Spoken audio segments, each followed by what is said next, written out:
앞뒤좌우로 성도의 교제 인사 나누겠습니다. 행복한 5월입니다. 시작. 행복한 5월입니다. 한 번 더 인사합니다. 가정을 지킵시다. 시작. 네, 5월은 가정의 달이라고 하죠.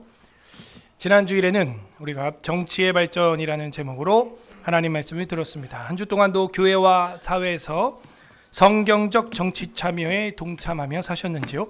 오늘은 구약 전체 강해 설교를 마친 기념으로 구약 성경과 신약 성경에 나타난 신학적 주제를 정리하는 시리즈 가운데 가정의 달을 맞아서 결혼의 발전이라는 제목으로 하나님 말씀을 선포하고자 합니다. 다 함께 따라하겠습니다. 결혼의 발전.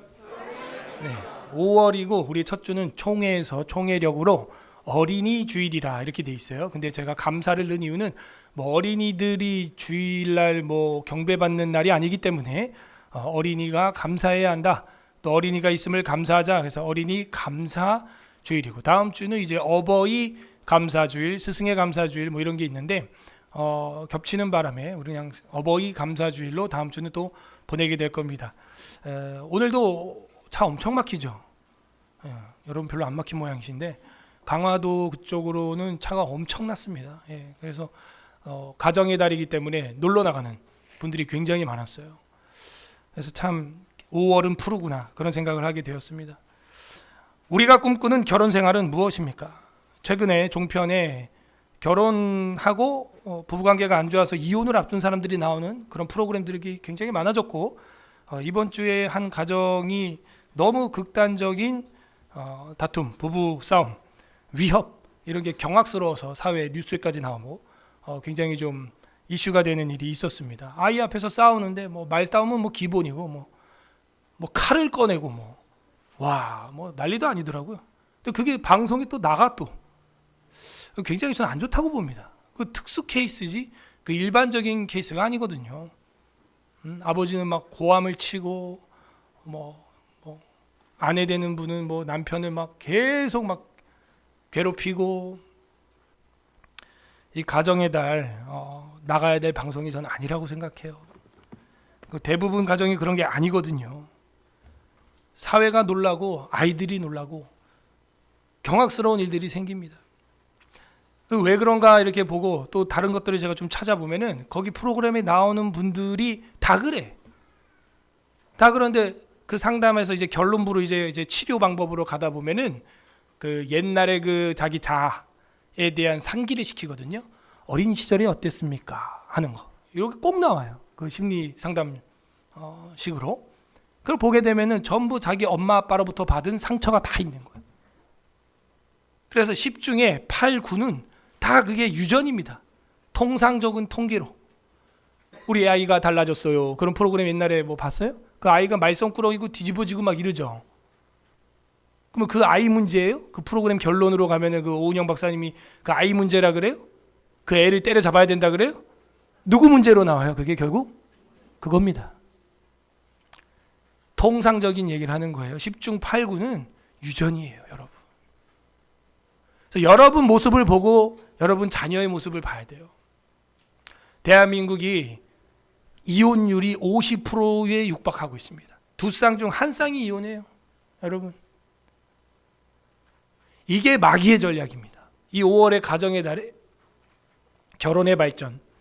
우리가 설교를 들으면서 왜 가정이 이렇게 무너지고 파괴될까? 마귀가 그걸 좋아해요. 마귀가 그걸 노리는 거예요. 왜? 가정을 파괴해야 교회가 파괴되고 교회가 파괴돼야 사회가 파괴되거든요. 그게 마귀의 전략이에요. 거기 프로그램에 나오는 사람들의 문제가 뭐예요? 저 사람이 이렇게 안 한다는 거예요. 그 사람이 이렇게 약속을 했는데 세상에 그 잔반을 다 먹어야 될 의무가 있대요. 그래서 그 남편이요, 심지어 식탁에 떨어진 것도 다 주워 먹어야 되고 고춧가루 하나도 묻어 있으면 안 돼요. 다. 그러니까 그게 습관이 돼가지고 식탁 아래 떨어진 것도 주워 먹더라고 그게 나오는 거예요, TV. 노예죠, 노예. 그 왜 그런가 봤더니 또 이 남편은 또 빚을 땡겨 쓴 거야 또. 다 문제가 있어요 보면. 빚을 사채까지 끌어 쓴 거야. 그러니까 아내한테 노예가 된 거예요. 아내는 막 계속 공격을 합니다. 자기가 평생 벌어온 돈을 애 하나 있는데 그 날려먹었다 이거예요. 여러분 남편이 빚 있어요 없어요 지금? 있는데 같이 살면 너무 사랑하는 겁니다. 그건요 뭐, 여러분 너무너무 사랑하는 거야. 그건. 저도 꽤 있거든요. 지금 이 교회만도 지금 뭐 억걱 소리가 나고요. 그런데 같이 살고 있다. 이거 엄청난 겁니다. 물론 뭐 우리가 사채를 쓰거나 그런 건 아니죠. 정식적인 뭐 대출을 받아서 융통하고 할 수 있죠. 근데 이제 이분은 막 대출에 사채에다가 막 어마어마하게 한 거예요. 그러니까 서로 문제가 있는 거예요. 그죠? 그리고 예전에 있던 우리 교우 중에 한 분은 치약을 중간부터 짰다 이거야. 이거 갖고 싸웠다는 거야. 중간부터 짰다 이거야, 치약. 그래서 중간 뒤로 밀렸고 중간 앞으로 나왔다. 그럼 내가 다시 또 밑에서부터 짜야 되지 않냐? 그거 짜면 되잖아, 네가. 그거 네가 짜면 되잖아. 왜 양말이 여기 있냐? 왜 저기 있냐? 이제 이거 가지고 싸우는 거야. 싸울 일이 아니라 얘기하면 되는 거죠, 그죠? 양말에 이렇게 냉장고랜다. 그 세탁기 안에 넣어주세요. 그 냉장고도 신선하지 않아요? 아이들은 보통 책상이 와 이런 굿 아이디어. 어떻게 양말이 이렇게 책상이 와 이거 참 새롭다. 새롭지 않아요? 응? 새롭죠. 보십시오. 이게 왜 이런 일이 일어나냐면 결혼이 뭔지 모르는 거예요. 결혼 생활이 뭔지 모르는 거예요. 결혼 생활이 마치 조건적으로 맺어진 계약이라고 생각을 하는 거예요. 이 조건적으로 맺어진 계약이 아닙니다. 결혼 신학을 우리가 공부를 해보면은 이건 언약이에요, 사실은. 언약이죠, 언약. 너 이렇게 하면 내가 너랑 살고 이렇게 안 하면 너랑 안 사는. 여러분 계약했어요? 계약했어. 보면 다. 왜 이거 안 했냐? 이거 저거 안 했다. 못 살겠다. 너 왜 국을 이렇게 많이 끓였냐? 반찬이 왜 이렇게 조금이냐? 할 때 많이 하라 그랬지? 음식 쓰레기가 왜 아직도 안 버려져 있냐? 그러니까 벌레가 생겼지? 왜 분리수거를 안 했냐? 그러니까 지금 쓰레기통이 좁지? 뭐 그런 계약 맺었어? 그런 계약으로 결혼한 거예요? 착각에 빠지는 거예요, 사람들. 그거 안 돼 있으면 자기가 하면 돼. 그거 안 돼 있으면 같이 협업이 필요하면 대화를 나누면 되는 거예요. 이렇게 해주면 좋겠습니다. 아니면 제가 이걸 할 테니까 당신이 저 빨래를 하실래요? 이러면 되는 거예요. 여러분 제가 뭐 주방 설거지 충분히 할 수 있습니다. 여러분 설교 하실래요? 그냥 얘기하면 되는 거예요. 그죠? 어려운 거 없죠. 근데 이 결혼을 무슨 계약서 쓴 줄 알아. 그래서 뭐 무슨 여러분이 뭐 계약 맺은 거 있죠? 금융적으로 또 무슨 정수기 렌탈한 거 그거 뭐 딱 빗나가면은 뭐 벌금 내야 되는 뭐 그런 거예요? 이게 마귀의 속임수인 거예요. 언약이야, 언약. 사랑의 관계적 언약으로서 끝까지 사랑하겠다는 서약을 한 거죠. 그죠? 하나님과 증인들 앞에서. 여러분 이거를 하나님께 적용을 해봅시다. 여러분이 뭐 하면 하나님 때려. 너 이래서 한 대 더 맞아. 그거 아니라 했지. 하나님은 우리를 잘했을 때만 사랑하셨나요? 로마서에 뭐라 그래요? 우리가 아직 죄인 되었을 때. 계약이 아닙니다, 사실은. 이 불가항력적인 은혜, 칼빈의 튤립 교리에 나와 있죠. 이건 불가항력적이야. 와, 그래서 감동입니다. 이건 그리스도의 순환을 보셨죠? 이거 뭐 우리한테 아니 그 순간 3번 부인하잖아, 베드로가. 넌 끝 이래요? 교회와 그리스도의 결혼도 그렇게 조건적이지 않습니다. 우리가 잘했을 때만 하나님이 사랑하는 게 아니에요. 또 어떤 이들을 말합니다. 행복하려 그랬는데 저 인간 만나서 이렇게 됐대. 행복하려 그랬어요? 그러면 혼자 살았어야지. 제일 행복하지. 여행 가지. 내 돈 번 거 내가 쓰지. 자꾸 늦게 일어나든 누가 뭐라 안 하지. 애 없지. 뭐 밥 안 먹어도 되지. 뭐 설거지 그냥 한 달치 쌓아놓고 구데기 생겨도 누가 뭐라 안 하지. 제일 좋지 뭐. 행복하려면 혼자 사세요. 네? 행복하려면 혼자 사세요. 장수하려면 혼자 사세요. 스트레스 안 받으려면 혼자 사세요. 행복하려고 결혼했대. 그것도 착각이에요. 여러분, 행복하려고 결혼합니까? 우리 성도들이 혼인 서약식 때 예식으로 예배식으로 하면서 행복하세요 그래요? 우리 성도들이 결혼하는 것은 거룩하려고 하는 거예요. 거룩하면 행복한 거예요. 따라하세요. 거룩하면 행복하다. 제가 형제자매들 교제하거나 또 비밀리에 교제하거나 공개적으로 교제하거나 결혼하거나 결혼 앞두고 신혼부부 교육하거나 할 때 제가 늘 하는 얘기가 있습니다. 딱 두 개예요. 거룩하게 교제해라. 거룩하게 만나라.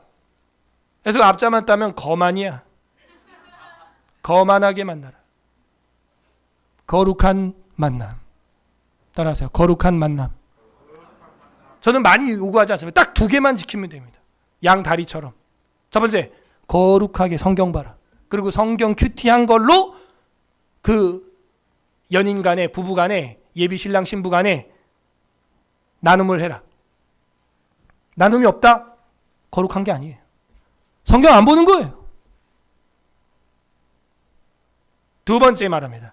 영적으로 그렇게 거룩하게 주와 교제하는 것처럼 육체적으로 둘이도 순결을 지켜라.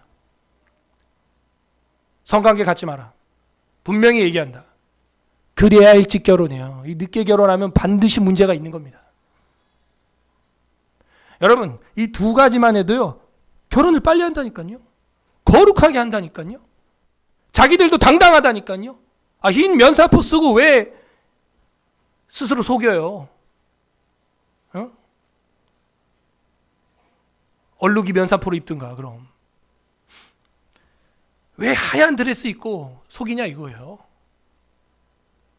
그러므로 결혼할 때 있는 청년들과 신랑 신부들이 저한테 이제 주례해달라 그러면 제가 반드시 예비 신혼부부 교육을 하는데 딱 이 두 가지를 시킵니다. 성경 보고 그걸로 둘이 데이트할 때 최소 일주일에 한 번 정도는 큐티 나눔을 해라.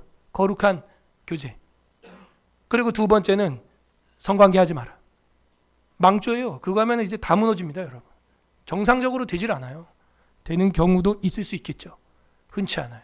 성경이 혼전 순결에 대해서 얘기하지 않습니다. 성경은 솔직히 말할게요. 없어요. 그런데 이런 얘기가 있어요. 구약에 보면 너가 여인을 강제로 취했냐? 그러면 그 아비에게 빙패를 줄 것이요. 이런 게 있어요. 뭐예요? 돈을 주라는 거예요. 벌금을 내라는 거예요. 이제 그걸로 연역해 보면 뭐예요? 안 되는 거죠, 사실은. 사실은 그게 결혼까지 못 가게 될 경우에는 이건 너무 씻을 수 없는, 여러분 평생 그게 뇌리에서 지워집니까? 그 여자가, 그 남자가? 안 지워지죠. 그러므로 회개해야 됩니다. 제가 동창회 나가가지고 저는 저희 사모가 나에게 첫 여자다, 첫 여자로 나에게 경험됐다 그러면 동창들이 안 믿어. 그럼 옆에 있는 동창이 이럽니다. 야, 얘 목사야. 자기들은 중학교 때부터 고등학교 때부터 몇 명 여자랑 잤냐가 경쟁 대상이었거든. 제가 그런 얘기를 들으면서 컸습니다. 고등학교 때 걔네들이랑. 정상이 아닙니다. 다 병 걸렸어요. 그 아빠로서 남자로서 일을 못해요. 제가 보면. 하도 또 술, 담배 막 쩔어가지고 전부 병이 걸려 있어요. 정상이 아닙니다. 여러분, 결혼은 나 행복하려고 하는 거 아니에요. 특히 성도들은 결혼은 거룩하려고 하는 것입니다. 결혼은 고난이 없는 천국이 아니에요. 고난 속에서 하나님의 사랑을 배우는 학교입니다, 여러분. 배우는 곳이에요. 학교에는 징계도 있는 거예요. 훈계도 있는 거예요. 교회도 그리스도와 연합 속에서 그렇게 성장해 갑니다. 교회와 그리스도의 관계도 그렇게 거룩하게 훈련돼 갑니다. 나 행복하려고 하는 게 아니라 거룩하게. 그러면 행복해지는 거죠. 거룩이 행복이에요. 오늘 말씀은 결혼의 성취가 나옵니다. 우리는 어떻게 바른 결혼 생활을 할 수 있을까요? 이미 기혼자분들에게도 다 해당되는 얘기잖아요. 오늘 성경은 그 비밀을 우리에게 계시해주고 있습니다. 부디 오늘 말씀을 통해서 성경적 결혼 생활에 기쁨이 충만한 우리 서울 에스라교회 모든 가정이 되기를 주님의 이름으로 소망합니다.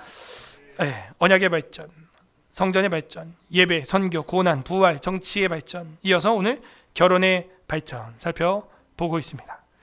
첫 번째, 우리 성경에 나오는 결혼, 이 결혼의 시작은 인간들이 하였냐? 아니라는 거에서 시작합니다.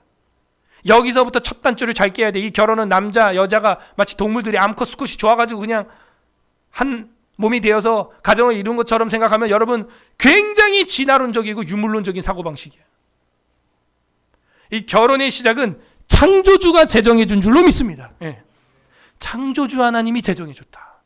이 엄청난 경이, 이 결혼, 내 남편, 내 아내, 이거는 내가 좋아가지고 그냥 눈이 뿅 해가지고 막 도파민이 팍팍팍 나와가지고 둘이 어찌 돌아보니까 애가 셋이더라, 뭐 이런 게 아니에요.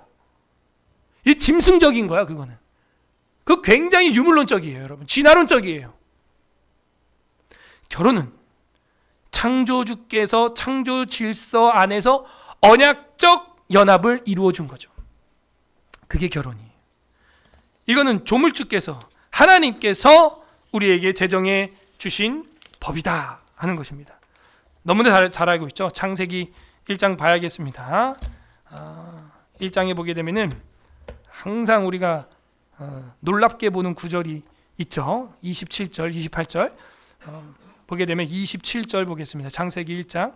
하나님이 자기 형상 곧 하나님의 형상대로 사람을 창조하시되 남자와 여자를 창조했다. 자, 그죠? 남자, 여자 중요한 겁니다.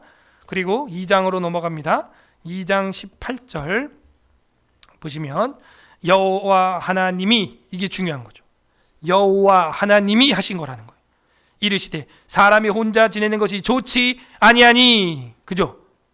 청년 때는요, 혼자 있으면 막 꼽혀 보이고 골드미스 같고 굉장히 좋아 보입니다. 근데 40이 되고 50이 되고 50만 딱 돼도요, 그걸 바로 후회해요. 60이 되고 70이 돼 보십시오. 비참한 최후를 맞이하게 됩니다. 하나님이 그걸 말했어요. 말씀하셨어요. 혼자 사는 것이 좋지 아니하니 내가 그를 위하여 돕는 배필을 지으리라. 이 돕는 배필이라는 말이 뭐예요? 에제르, 배필이라는 말. 에제르, 여기서 에즈라, 에스라가 나온 거예요. 도우시는 하나님. 에제르, 상대를 도와주고 이롭게 하고 보호해 줄 수 있는 헬퍼, 영어로는 조력자. 우리 교회 이름이죠. 돕는 교회, 서울 에스라 교회, 도와주는 교회다 하는 거예요. 뭘 도와줘요? 성경 66경을 알고자 하는 자에게, 그리고 의식주의 문제로 조금 힘들어하는 자들에게 우리가 할 수 있는 한 최대한 돕는 것이죠. 그리고 여호와 하나님이 흙으로 각종 짐승들을 만들고 아담이 이름을 지어주는 게 19절에 나오고, 20절 아담이 모든 가축과 공중의 새와 들의 모든 짐승에게 이름을 주니라. 아담이 돕는 배필이 없으므로 여호와 하나님이, 주체가 여호와 하나님이에요. 또 21절에 아담을 깊이 잠들게 하시니 잠들매 최초의 전신마취 수술, 그가 그 갈빗대를 하나 취하고 살로 대신 채우시고 여호와 하나님이 아담에게서 취하신 갈빗대로 여자를 만드시고 그를 아담에게로 이끌어 오시니. 이게 여러분이 볼 때는 신화예요, 성경이에요? 우리는 있는 그대로 신비를 믿습니다. 이걸 안 믿으면 부활체 다 뻥이에요. 그런 거 우리는 그냥 있는 그대로 역사로 믿어요. 이걸 그냥. 실제로 흙과 인간의 이 몸을요, 이 조사를 해보면요, 요소가 똑같다는 거예요. 우리가 참깨 씨 요소 구분할 수 있죠? 기름 얼마, 탄수화물 얼마, 지방 얼마, 비타민 얼마 구분할 수 있죠. 그러면 그 지방과 탄수화물과 비타민 줄 테니까 심으면 나오는 참깨 씨 만들어봐. 만들어져요? 그 한계를 인정하는 거예요, 우리는. 그게 기독교는 신비예요. 신비주의는 아니지만. 그래서 그 갈빗대를 취하여서 여자를 이끌어 왔대요. 그래서 23절이 된 겁니다. 아담이 이르되 이는 내 뼈 중에 뼈요 내 살 중에 살이라. 이것을 남자에게서 취하였은즉 여자라 부리리라 하니라. 이러므로 남자가 부모를 떠나야 됩니다. 마마보이 안 됩니다. 반드시 혼자 서야 될 날이 옵니다. 우리는 그날을 위하여 아이들을 교육하고 양육하는 겁니다. 그의 아내와 합하여 둘이 한 몸을 이룰지로다. 아담과 그의 아내 두 사람이 벌거벗었으나 부끄러워하지 아니하니라. 죄를 짓기 전의 모습은요, 부끄러움이라는 걸 모르는 거죠. 이 부끄러움이 없는 유일한 상태가 부부의 상태입니다. 사실은 신비롭죠. 신비로워요. 그리고 그 사랑을 통하여 생명이 태어나게 만들어놨어. 신비롭죠. 결혼을 해봐야 그 에덴을 살짝 맛볼 수 있습니다, 여러분. 네, 살짝이라는 표현, 네, 살짝 맛볼 수 있습니다. 계속 맛보기를 바랍니다. 네, 상대적으로 조금씩 커플마다 다르긴 하지만 결혼은 이렇게 하나님께서 제정해 주신 거예요. 생육하고 번성하며 땅을 다스리는 하나님의 명령을 수행하는 동력의 틀이 바로 결혼인 것입니다. 뭐예요? 거룩이죠. 거룩한 백성이 하나님의 형상이 이 땅을 지배하기를 바라는 걸, 그게 원목적이죠. 근데 그거에 하나님이 무엇을 둔 거예요? 사랑이라고 하는 엔진을 주신 겁니다. 그 사랑으로 그걸 움직일 수 있게 해주신 거예요. 사랑으로. 사랑해서. 그죠? 근데 우리는 그 사랑이 뭐 행복, 막 쾌락 뭐 이런 건 줄 아는 거야. 그게 아니에요. 거룩이 관계성에서 오는 동질감이, 인정감이에요. 두 번째 우리가 생각해 볼 것은 이 결혼이 어떻게 되었느냐? 타락 이후에 파괴됐다는 것이죠. 서로 욕을 합니다. 서로 탓을 합니다. 그 이야기가 이제 3장의 역사 아니겠어요? 3장에 보게 되면은 뭐라고 합니까? 이 멋진 아담이 자기 아내에게 죄를 전가합니다. 12절, 3장 12절. 죄가 이제 밝혀지고 나서 하나님한테 이러는 거예요. 아담이 이르되 하나님이 주셔서 나와 함께 있게 하신 여자, 그가 그 나무 열매를 내게 주므로 내가 먹었나이다. 여호와 하나님이 여자에게 이르되 네가 어찌하여 이렇게 먹었냐? 여자도 핑계댑니다. 여자가 이르되 뱀이 나를 깨물어 먹었나이다. 너가 그랬다. 쟤 때문에 그랬다. 너 때문에 그랬다. 누가 그랬냐? 계속해서 이거 가지고 싸움이 일어나게 됩니다. 그러고 나서 어떻게 됩니까? 16절에 또 여자에게 이르시되 너는 임신하는 고통을 얻게 될 것이고 내가 수고하고 자식을 낳을 것이고 남편을 원하고 남편은 너를 다스리게 될 거다. 남자는 어떻게 됩니까? 17절 아담에게 이르시되 네가 내 아내의 말을 듣고, 하나님 말 안 들었어. 그게 비거룩이에요. 이거 거룩한 게 아닙니다. 왜 아내 말을 듣냐 이거예요. 하나님 말 들어야지. 내가 내게 먹지 말라 한 나무의 열매를 먹었은즉 땅은 너로 말미암아 저주를 받고 너는 평생 수고하고 야근하고 일하고 노동하고 그래야 그 소산을 먹을 수 있게 될 것이다. 그리고 마침내 흙이니까 흙으로 돌아가게 될 것이다. 이렇게 되어 있습니다. 그렇군요. 타락 이후에는요, 이렇게 서로를 공격하는 결혼 생활이 되었습니다. 그래서 우리 부부관계가 왜 이 모양이고 우리나라가 왜 절반이 파괴가 되고 있고 왜 그런 방송들이 나오고 왜 이것이 유전으로 다음 세대에게 계속 전가되고 있느냐? 타락해서 그래요. 여러분 부모님의 모습 중에 닮고 싶지 않은 모습들 있죠? 그게 우리 안에 그대로 있습니다. 여러분 어디 안 가요. 그거 어떻게 끊을 수 있을까요? 다른 방법이 없어요. 죽어야 됩니다. 그 죽여야 돼요. 십자가 안에서 죽어야 됩니다. 이게 복음의 신비고 복음의 능력이에요. 그게 안 되면요, 그대로 자녀들한테 가는 거예요. 일부 다처를 하게 되는 이야기가 이 뒤에 나오고요. 그리고 소돔과 고모라 이야기 잘 알고 있죠. 그리고 우리가 알고 있는 유다 이야기도 알고 있고요. 그리고 가까이에는 6장 보겠습니다. 1, 2절 합독하겠습니다. 6장 1, 2절 시작. 사람이 땅 위에 번성하기 시작할 때 그들에게서 딸들이 나니 하나님의 아들들이 사람의 딸들의 아름다움을 보고 자기들이 좋아하는 모든 여자를 아내로 삼는지라. 말이 안 되죠. 사람의 딸들을 아름다움 보고 모든 여자를 아내로 삼는다. 이런 게 나오는 거예요. 아다와 실라를 자기 아내로 삼았던 것처럼 지금 그런 문화가 계속 4장 이후에 이어져 오고 있음을 우리는 볼 수가 있습니다. 더 나아가면 이제 이방인 여자들하고 소통하는 이야기들이 민수기 광야 공동체에서 바알부올에게 부속된 사건으로서 2만 4천 명이 죽는 장면이 나오고, 그 이후에도 에스라 시대에도 이 리더급들이 어떻게 합니까? 이방 여인들과 결혼을 하여 공동체에 혼란을 일으키고 산발락과 도비아와 게셈 같은 그런 사람들이 들어와서 거룩한 무리를 파괴하는 거예요. 보십시오. 결혼은 거룩을 위해서 하는 거잖아요. 그게 파괴되면 행복이고 뭐가 아무것도 없어지는 거예요. 다 날아가는 거예요. 우리 교회 청년들, 결혼 앞두고 있는 분들 거룩한 결혼하기를 바랍니다. 그리고 나서 이 뒤에는요, 모세한테 와가지고 이제 이혼 증서 써달라고 막 떼를 쓰고요. 예수님 시대까지도 그게 논쟁이 될 정도로 나오죠, 이야기가. 그렇게 파혼과 이혼과 파괴와 이런 점점 심각해지는 가정의 악화, 라멕으로부터 시작하여 어디까지 이릅니까? 구약은 솔로몬 시대까지. 라멕이 악하다고 쳐도 창세기에 나오는 족보니까 4장에 죽을 놈들 죽을 사. 그러나 이 솔로몬은 누굽니까? 지혜자죠. 지혜 대명사죠. 근데 그도 결혼 생활이 어떻게 되는 거예요? 거룩해지지 않는 거예요. 세속화되는 거예요. 아무리 똑똑하고 돈이 많고, 그죠? 잘나도 거룩하지 않으니까 자기 가정만 파괴되는 게 아니라 모든 가정이, 국가가 무너지는 것을 보게 됩니다. 그래서 선지자 호세아는 이것은 하나님께서 좋아하는 것이 아니다, 이것은 잘못된 것이다 하면서 신랑 대신 하나님의 편에서 예언을 했죠. 호세아 2장 19절 한번 보십시오. 호 2장 19절 합독하겠습니다. 1258페이지 1258, 1258페이지 호세아, 북이스라엘의 마지막 선지자입니다. 2장 19절 합독합니다. 19, 20 두 절 읽겠습니다. 시작.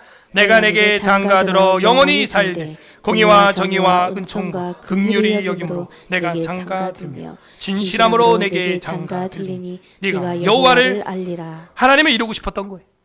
결혼한 부부처럼 내가 너한테 장가들게. 그럼 우리 교회는 이제 신부로 표현되고 있죠.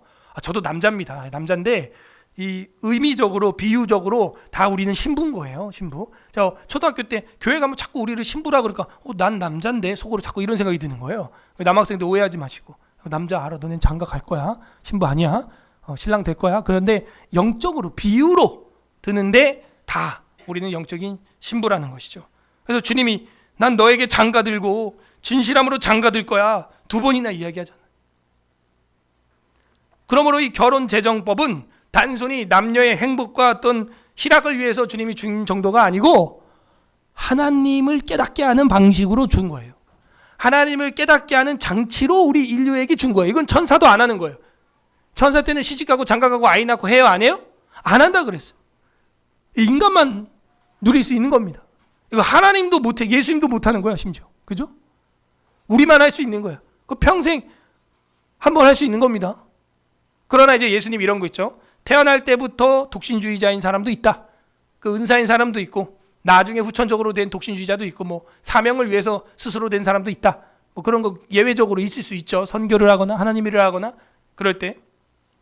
어쨌든 타락 이후에 이 왜곡된 결혼 생활, 가정 생활, 이걸 보면서 하나님은 이스라엘을 향하여서 타락했음을 지적해주고 있고 영적으로도 문제가 있음을 분명히 지적해주고 있어요. 세 번째, 우리가 성전적 의미로서의 이제 결혼 생활을 한번 생각해 볼 수가 있습니다. 성전적 의미의 결혼, 시편에서 이제 예언서에 나타나 있는 것들을 보게 되면 결혼은 하나님과 그 백성 사이의 성전적 언약 관계의 상징으로 나오고 있습니다. 그래서 예배식으로 우리가 결혼식을 하는 것은 그런 의미가 있습니다. 먼저 누가 입장을 합니까? 신랑이 입장합니다. 그죠? 아담을 먼저 창조하셨죠. 그리고 신부가 입장할 때 누구 손을 잡고 와요? 원래 엄마 손 잡아야죠. 엄마가 제일 많이 키웠잖아요. 근데 아버지 손 잡고 들어오는 이유가 뭐예요?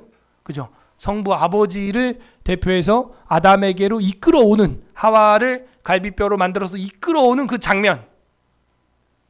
그래서 뭐 가정에 특수한 상황이 아닌 이상은 동시 입장 이런 거 아닙니다, 사실은. 신랑이 먼저 들어오고 그 다음에 신부가 들어오는 것이 그 에덴을 보여주고 있는 것이죠. 그러므로 하나님은 이스라엘을 자신의 신부로 성전 안으로 초대해 주신 것이고, 성전은 하나님이 거하시는 곳이고 신랑이 신부를 맞이하는 장소로 상징이 되는 에덴인 것입니다. 그런데 이스라엘은 그 성전을 어떻게 했습니까? 우상 숭배의 장소로 만들었어요. 각양 곤충을 그려놓고 우상 숭배를 했다는 게 에스겔 16장에 나오고 예레미야 3장에 나옵니다. 에스겔 16장, 예레미야 3장 표기만 해요. 우리가 다 볼 수는 없고. 그 거룩한 신혼집에, 그 거룩한 우리 가정의 집에 다른 남자, 다른 여자를 들였다. 뭐라 그래요? 더러워서 같이 못 있겠어. 그런단 말이죠. 그런 이혼 조정 프로그램도 보게 되면은 그 정신없는 신랑 신부들이 나와. 그 신랑이 바람을 피고 자기 집에 다른 여자를 데리고 오고 막 그걸 막 서슴없이 얘기하고 막 이제 뭐 그런 게 TV에 그냥 막 나가고 유튜브만 되면 애들 초등학교도 애들 다 봐 이제. 보지 마요. 보면 이제 우리 교회 못 다녀 이제. 집에 여러분 TV 없죠? TV 있으면 안 됩니다. 망칩니다. 바보 상자 만듭니다. 컴퓨터나 이제 미디어 사용할 때도 부모님의 통제하에, 감시하에서만 쓰게 돼 있습니다. 그렇게 하나님이 원했던 아름다운 신혼집, 하나님의 성전 안에서 이제는 단무스를 위하여 애곡하고 태양신을 섬기고 있고 곤충을 향하여 우상을 섬기며 또 북편 제단에는 이루 말할 수 없는 질투케 하는 우상을 세워놓고 있고 완전 우상 파티를 하고 만국 종교 박람 회장을 만들어 놓은 것입니다. 그러므로 시편과 예언서에 나와 있는 것들은 성전 안에서의 이 우상 숭배는 하나님과의 결혼 생활의 파괴를 의미하고 있다. 네 번째, 우리 신약으로 넘어오면 예수 그리스도 안에서의 결혼의 회복을 우리는 이제 살펴볼 수가 있습니다. 예수 그리스도가 오셔야 이 올바른 결혼이 회복이 됩니다. 그리스도와 교회의 모형으로서 결혼 생활 우리에게 알려주고 있죠. 예수님 사역 중에 혼인잔치 비유가 다수 등장을 하고 있음을 여러분 알고 있죠? 그리고 요한 복음에 보게 되면 예수님이 제일 처음 기적을 행한 것이더라 라고 표현하고 있는 기적이 뭔가요? 그렇죠.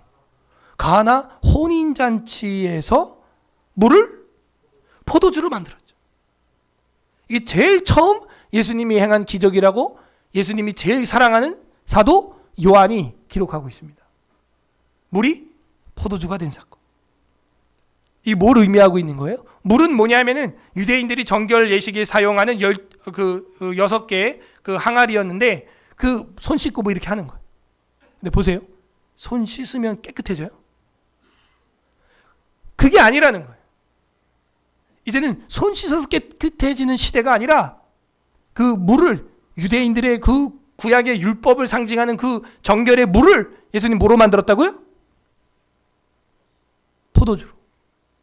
포도주로. 그리고 주님 가실 때 이걸 뭐라 그래요? 이는 내 피니라 이러죠. 그 유대인들의 손 씻는 그런 정결식으로 깨끗해지는 게 아니라 뭘로 깨끗해진다는 거예요? 그치, 예수님의 포도주로, 예수님의 피로 깨끗해질 거라는 것을 보여주고 있고, 그걸 혼인잔치에서 보여줌으로써 내가 너희들을 깨끗하게 할 수 있는 신랑이다라는 걸 보여주고 있는 거죠. 너희를 내가 순결하게 할 수 있는 신랑이다, 너희의 순결을 받아주는 신랑이다 하는 걸 보여주고 있는 거죠. 그리고 예수 그리스도를 통하여 복음을 들은 사도들은 이제 그리스도 예수와 교회의 관계를 어떻게 해요? 신랑과 신부의 관계로 서신서에, 이제 복음서에 이어서 서신서에 표현을 합니다.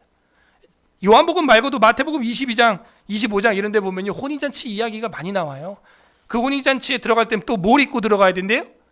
예복을 준비하고 들어가야 된다. 또 이런 예화들이 나옵니다. 그러지 않으면요, 내쫓는 장면이 나와요.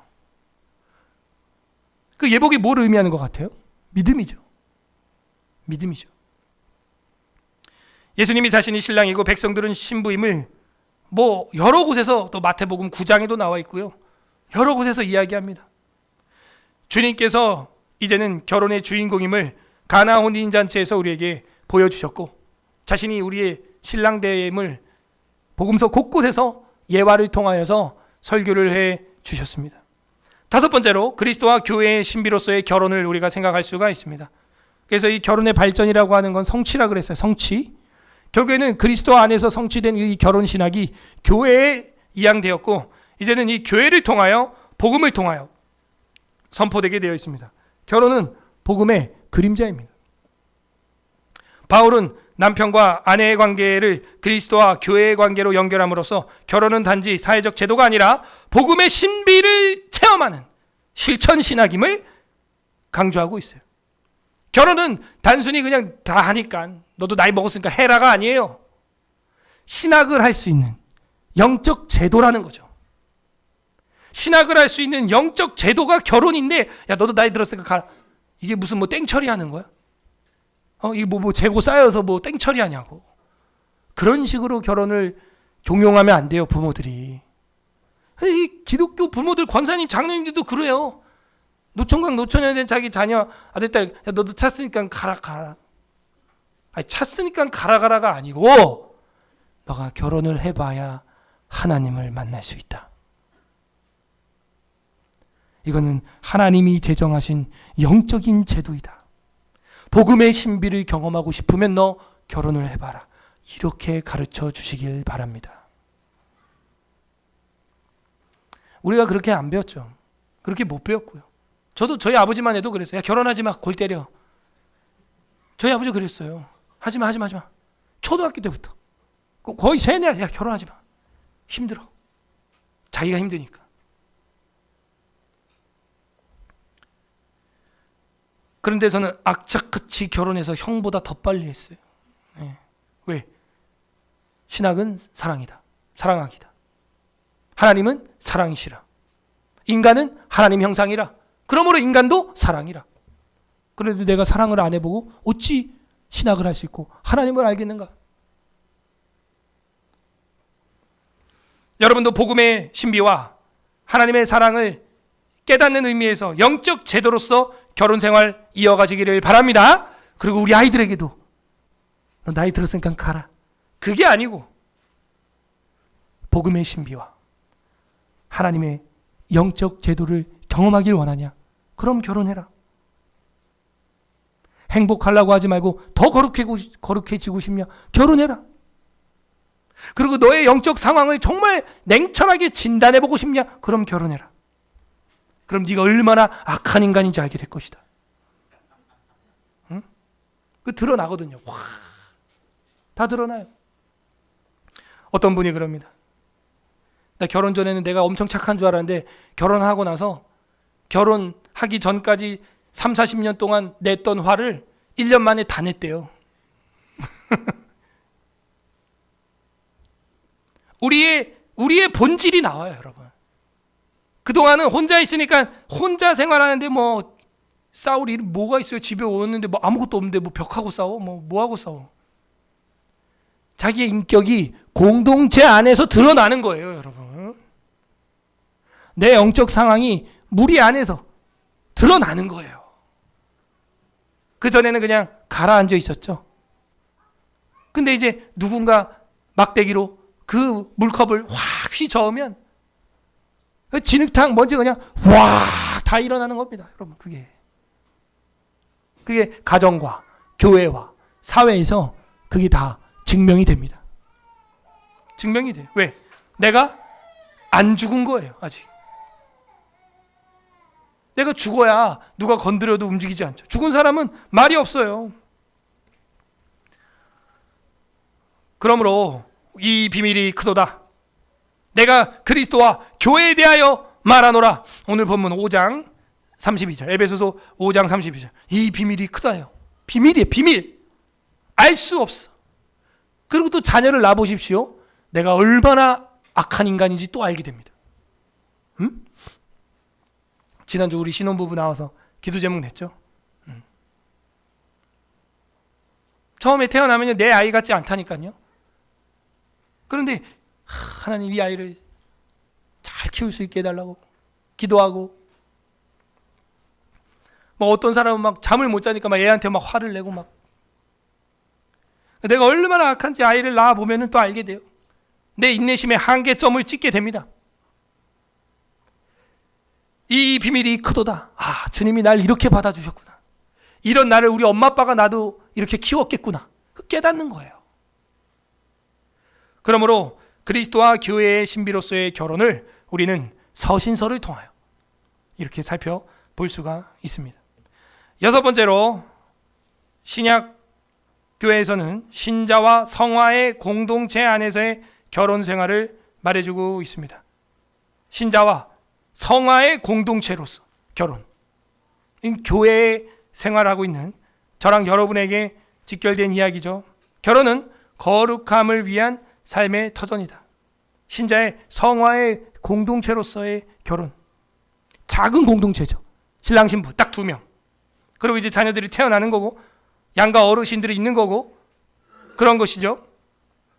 그래서 결혼은 거룩을 위한 삶의 터전을 보여주고 있다 하는 것입니다. 바울은 결혼을 영적 성장의 장으로 보고 독신 또한 소명이 있는 자들은 또 인정해 주겠다 하는 고린도 서신을 썼습니다. 결혼은 욕망의 해소가 아니라 서로를 거룩하게 세우는 도구로서 강조되고 있는 것이죠. 그런데 바울이 이럽니다. 나와 같이 이제 혼자 된 자가 있다면 그냥 혼자 지내는 것도 괜찮다. 이제 나와 같이라는 말은 신학자들은 이혼한 걸로 봅니다. 왜냐하면 예수교로 오면서 이제 그 신부되는 바리새인 집안하고는 살 수가 없죠. 장인이 가만히 있을 리도 없고 그래서 파직을 했겠죠. 그리고 사내들인 공회원이고 스데반을 죽이고 그리고 다메섹 도상으로 공문서를 들고 간다고 할 때는 장가들지 않은 총각일 수는 없는 겁니다. 결혼을 해야만 사내들인 공회원이 될 수 있기 때문이죠.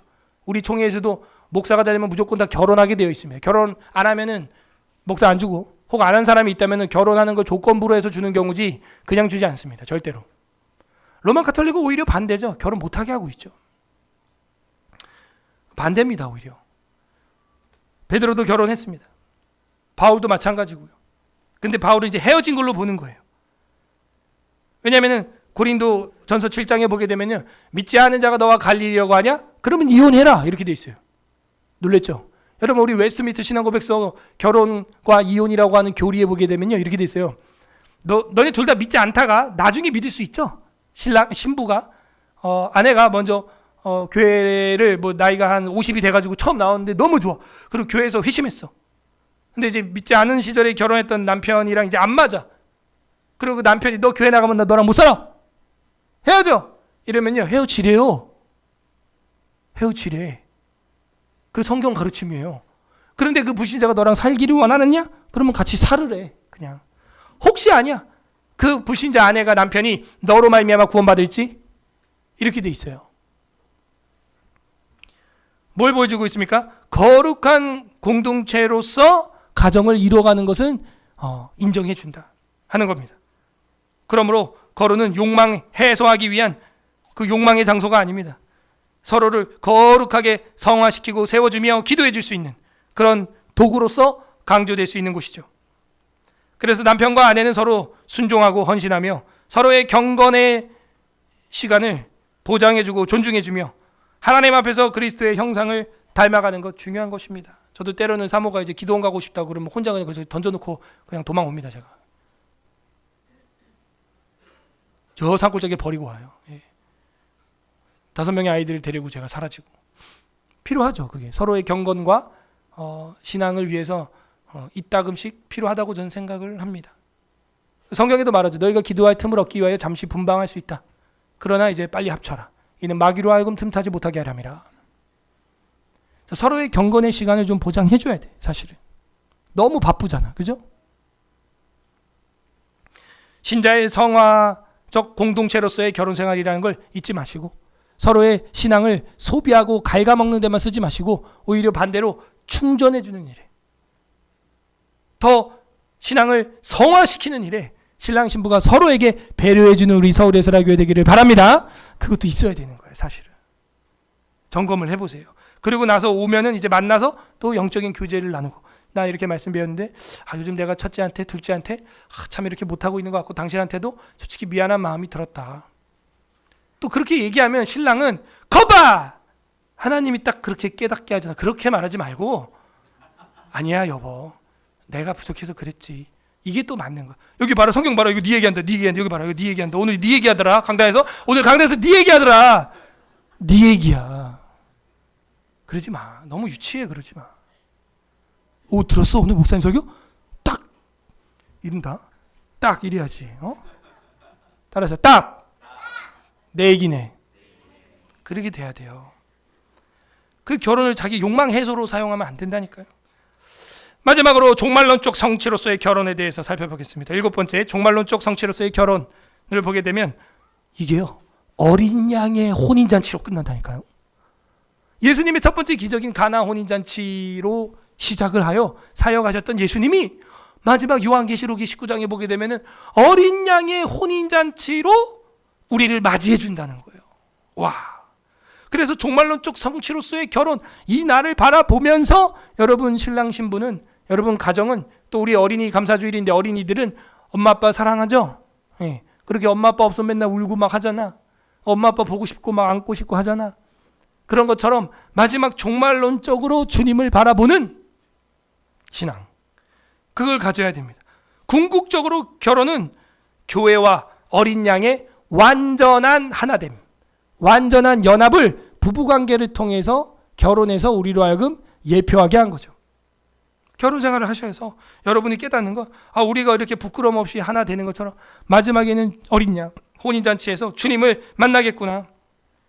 이걸 한번 봐야겠습니다. 19장 요한계시록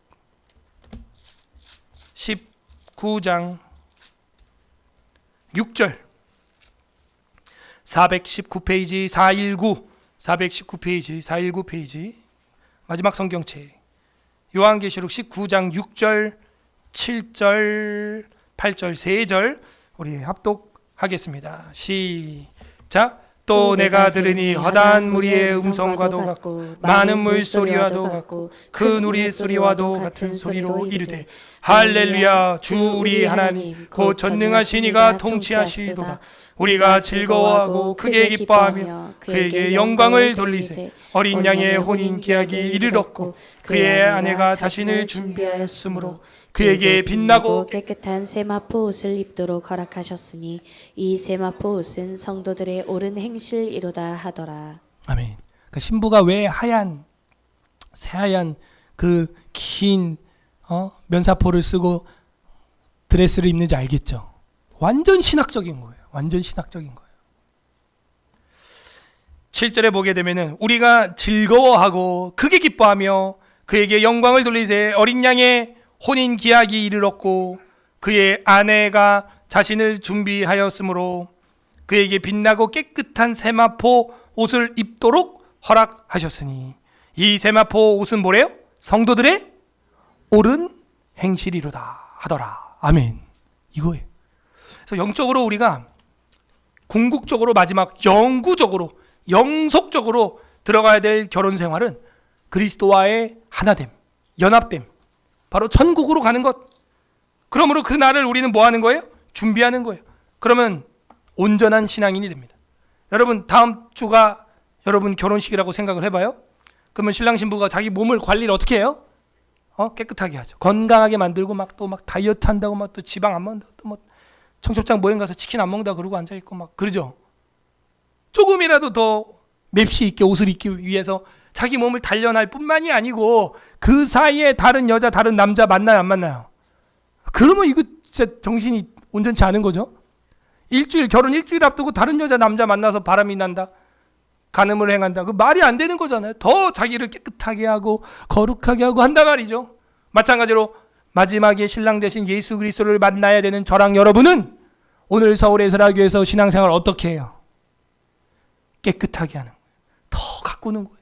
더 경건하게 하는 거예요. 더 거룩하게 하고 혹시 내가 튀어나온 뱃살은 없나 점검하면서 내가 주님 앞에 갔을 때 혹시 이거 안 맞으면 어떡하지?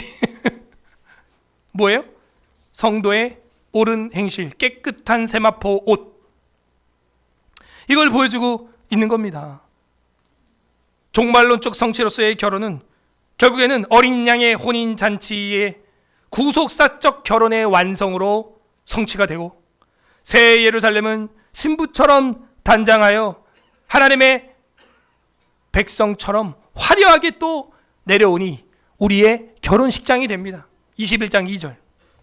이 뒤에도 보면 이게 신부를 본딴 거예요, 사실은. 21장 2절. 또 내가 봄에 거룩한 성새 예루살렘이 하나님께로부터 하늘에서 내려오니 그 준비한 것이 신부가 남편을 위하여 단장한 것. 그러니까 신부는 앞에서 이미 설명했기 때문에 이제 설명 안 하는 거죠. 그래서 거룩한 성새 예루살렘도 뭐예요? 그 신부로 묘사되면서 우리의 거처라는 걸 보여주고 있고, 저랑 여러분, 신부된 저랑 여러분이 들어갈 최종 종착지임을 보여주고 있는 건데, 어떻게? 신부가 웨딩 드레스를 예쁘고 화려하게 입은 것처럼 그 집이, 신혼집이 너무 멋지다는 거예요. 나중에 보게 되면 문이 진주로 되어 있고 벽돌이 12보석으로 되어 있고 바닥에 황금으로 깔려 있고 막 이래요. 골든 맨션 이런 겁니다. 예? 와, 이렇게 아름다운 거처를 주님이 준비해 주셨구나. 그렇게 새 예루살렘은 신부처럼 단정하고 우리를 기다리고 있습니다. 어린 양의 혼인 기약이 이르렀고 그의 아내가 예비된 것처럼 말이죠. 이 가정의 달에 우리는 마귀의 공격을 막아내야 하는 이유가 여기에 있는 겁니다. 왜냐하면 여러분은 잘 살지 모르겠어요. 그런데 여러분 아들, 딸들은 그 여러분의 다툼과 파혼과 그 싸움을 보면서 가정관이 완전 무너지는 거예요. 그럼 어디가 무너져요? 하나님 아버지 상이 완전 무너집니다. 아버지 상이 완전 무너지고 예수님 우리 뭐 오빠 같고 형님 같은 거 그런 거고 뭐고 다 파괴되는 거. 천국이라는 것 자체도 감이 안 와요. 그래서 천국이라는 그 신학이 되지 않는 거예요.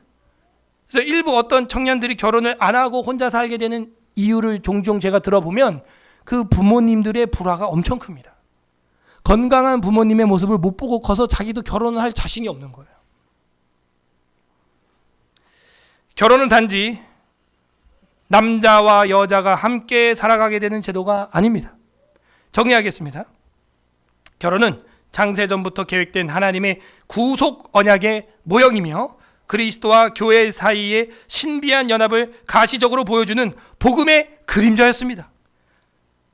하나님은 에덴에서 한 남자와 한 여자를 하나로 만드심으로 시작하였고 이스라엘 공동체는 자신의 신부로 삼아서 예언자들을 통하여 하나님이 신랑됨을 선포해 주셨습니다. 그리고 시내산 언약과 성전 언약으로 말미암아 언약을 맺어 주셨고 우리를 언약의 공동체로 초대해 주신 겁니다. 마침내 인류는 타락했지만 마침내 예수 그리스도께서 교회를 위해서 자신을 죽여 주심으로 신랑이 신부를 위하여 목숨을 내어주는 완전한 사랑을 십자가에서 성취해 주시고 부활 승천하심으로 완성해 주셨습니다.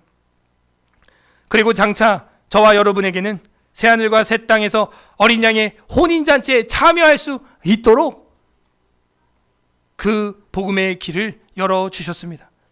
그날 교회는 흠도 없고 주름도 없고 티도 없는 아름답게 하얗게 단장된 신부로 신랑을 맞이하게 될 것입니다. 그날을 위해서 우리는 이렇게 신앙생활을 하고 있는 것이죠. 웨스트민스터 신앙고백서 24장 결혼과 이혼, 우리 헌법에 아예 결혼과 이혼이 있어요. 1항 1부 1처의 원리에 보게 되면 이런 말이 있어요. 결혼은 한 남자와 한 여자 사이에서 이루어져야 한다. 어떠한 남자든 한 명 이상의 아내를 한 명 초과죠. 두는 것은 정당하지 않으며 또한 어떤 여자든 한 명 초과의 남편을 동시에 두는 것은 정당하지 않다. 이게 첫 번째 원리. 저는 여기서 단순히 육체적 결혼을 이야기하는 것이 아니에요. 여러분 영적으로도 마찬가지. 우리 마음속에 하나님 외에는 다른 게 없기를 바랍니다. 예수님 외에는 다른 중보자가 없기를 바랍니다. 다른 게 있으면요, 이것은요 하나 이상의 하나 초과의 신랑과 신부를 둔 거와 같은 거예요. 예수 그리스도를 향한 우리의 신앙도 이와 같이 일편단심이 되기를 바랍니다. 오늘 어떤 하나님 마음이 나와 있습니까? 신랑이 신부를 사모하듯 나와 교회를 사랑하시는 하나님의 마음, 우리 주님의 마음이 담겨져 있는 것입니다. 이게 결혼의 발전이에요. 각자 적용해 보세요. 부부간의 사랑과 거룩이 연속되고 있는가? 내가 결혼한 목적이 계약인가 언약인가? 내가 결혼한 이유가 내 행복 때문인가? 아니면 거룩인가? 우리는 살펴봐야 합니다. 교회를 사랑하고 거룩하게 살고 있는가 나는? 세 번째 적용했고 예수님을 신랑처럼 나는 모시고 그 마지막 날 혼인잔치를 나는 실제적으로 맞이할 준비를 하고 있는가? 실제로. 결혼식 다가오고 있는데 그 준비 안 하고 있으면 어떡해요? 결혼식 할 때 할 일이 얼마나 많아요. 그죠? 집도 준비해야지 뭐. 주님 오실 날짜 다가오고 있습니다. 여러분, 주님 만난 날 다가오고 있습니다. 어린 양의 혼인잔치가 이제 이루어지고 있습니다. 날짜는 줄어들고 있습니다, 지금. 왜냐하면 그날은 정해져 있기 때문이죠. 만날 준비하고 계십니까? 끝맺습니다. 우리 주 예수 그리스도께서는 우리를 신부처럼 사랑하사 십자가의 죽음으로 우주적 사랑을 보여주셨고, 그리고 영원한 천국의 거처를 준비해 주심으로 어린 양의 혼인잔치를 기다리고 계십니다. 우리는 오늘 그 잔치를 바라보는 마음으로 주님의 살과 피를 기념하는 성찬에 참여하게 되는 것입니다. 이처럼 결혼의 발전은 예수 그리스도의 십자가와 부활과 재림으로 완성되고, 우리는 그 사랑을 받는 신부된 성도로서 이 땅에서 신앙생활을 해나가는 것입니다. 결혼은 쓰레기통을 비우는 조건으로 맺어진 계약이 아닙니다. 결혼은 사랑의 언약입니다. 결혼은 행복을 위한 도구가 아닙니다. 결혼은 거룩하기 위한 도구입니다. 부디 그리스도와 교회의 연합 속에서 성장함으로 성경적인 결혼 생활이 기쁨이 충만하고 영적으로 성령으로 충만한 우리 서울에스라교회 성도들이 되시기를 주님의 이름으로 소망합니다. 우리가 꿈꾸는 결혼 생활은 무엇입니까? 에베소서 5장 읽어보겠습니다. 이 시간 우리 감사 기도하기를 바랍니다. 첫 번째, 주님 우리 같은 사람을 주님 우리가 아직 죄인 되었을 때 초대하여 주셔서 하나님의 신부로 삼아주시고 혼인잔치에서 기적과 표적을 보여주사 마지막 어린 양의 혼인잔치로 우리를 초대하여 주시니 감사드립니다. 이 가정의 달에 저희들에게 가정을 주시고 또 아름다운 가정을 이루게 하여 주시고 또 아름다운 가정을 이룰 수 있는 자녀들을 주신 것 감사합니다. 우리 감사하기도 했으면 좋겠고, 두 번째는 회개하기를 바랍니다. 하나님 외에 다른 것들을 더 사모하고 주님 외에 다른 것들을 나의 신랑처럼 사모했던 것들 주님 용서하여 주시옵소서. 회개하는 기도하기를 원합니다. 나의 남편에게, 나의 아내에게 막말했던 것들, 욕했던 것들, 남탓했던 것들, 나의 입술로 거룩하게 사랑하지 못하고 계약한 무슨 물건처럼 대우했던 것들 주님 용서하여 주시옵소서. 세 번째는 간구하시기를 바랍니다. 하나님, 이 결혼을 통하여 하나님을 발견하게 해주시고 우리 청년들도 앞으로 할 결혼들이 그냥 자신의 육체적 욕망을 위해서 하는 것이 아니라 거룩한 사랑을 위하여, 하나님을 만나기 위하여, 하나님의 나라를 확장하기 위하여 결혼할 수 있는 아름다운 서울에서라교회 가정 되게 하여 주시옵소서. 가정이 파괴된 자들, 가정을 기도하고 있는 자들, 그들에게 회복을 더하여 주시옵소서. 우리 다 같이 주님 한번 부르고 기도하겠습니다. 주님